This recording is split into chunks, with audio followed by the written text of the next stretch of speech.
In this video, I'm going to show you how to put on the transitional leash. So there's two ways. As you can see, it can go on like this as a slip lead, which is just one big loop like they use at the vet's office. So if you were to use it like this, if that's the approach we're taking, it should go high and tight by the dog's ears, and you attach the safety to your dog's regular collar.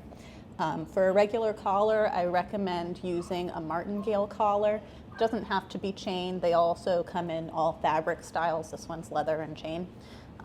Just because then if your dog somehow gets this over their head, they can't back out of this collar because it'll tighten if it pulls.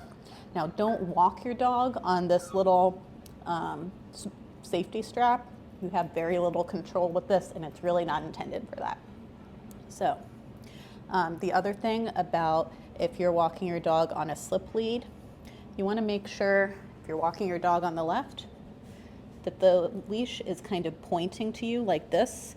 It's like a straight line over the dog's head and pointing towards you, because that way it releases easily like that. If I was to go on the other side, like this. So it's kind of looped like that. And if I pull, it just kind of keeps tightening. It doesn't release after the correction is done. So that's not really how it's meant to be used. The side that you're walking the dog on, the leash should be pointed towards you. Now, most people, I'm using this as a head halter, not as a slip lead.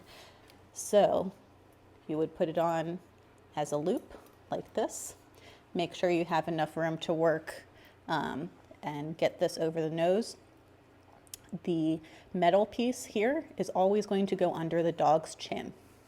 So you just loop it through, put it over the dog's nose, and then fasten behind the ears with this black stopper.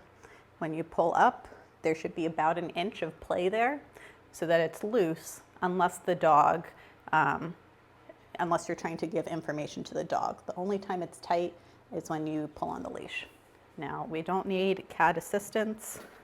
That's not part of this training.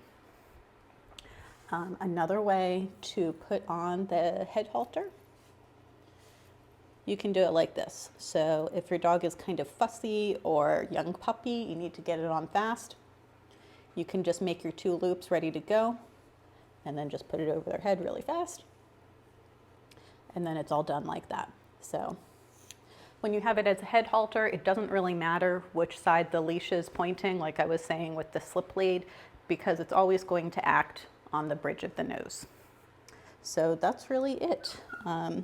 It's pretty simple. Let me know if you have any questions. If you're not sure if you're doing it right, just send me a video, post it in our Facebook group, and I would be happy to help. So happy training.